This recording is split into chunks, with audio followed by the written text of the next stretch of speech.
পরে আমি তোমাকে প্রাসাদে পাচ্ছি না, আর তুমি ভাত খাওনি, আর সকালবেলা স্কুলে গিয়েছিলে তুমি চান করে যাওনি।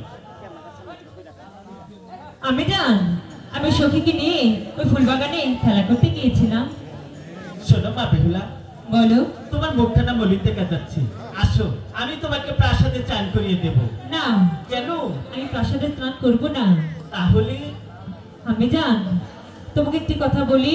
একটি কেন, তুমি 10টি কথা বলো। মেয়ে মায়ের কাছে কথা বলবি, তার বয়ে কি আছে বলো। কিছু বলবি না? না। ঠিক আছে বলি। বলার মতো হলে বলবো। ঠিক আছে বলি। আমি জান, আমার মনে বড় সাজ জেগেছে, আমি সেই সানুবাজার ঘাটে স্নান করতে যাব। না। কেন? আমি তোমাকে কখনো সানুবাজার ঘাটে আমি যাব। আমি বলছি তো দেব না। দেবে না? তুমি এখন বড় হয়েছো, তোমার এই টাইপের চলাফেরা করা যাবে না। এই এলাকার ছেলে ফেলে ভালো না, রাস্তাঘাট ভালো না। কিছু হবে না। না বলছি তো দেব না। দাও না বিদান। না। দাও না। বলছি দেব না। না না। হাই গো বিদায় দে।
এতে করে নিষেধ করার পরে তাও তুমি সানুবাজার কাছে যাবে?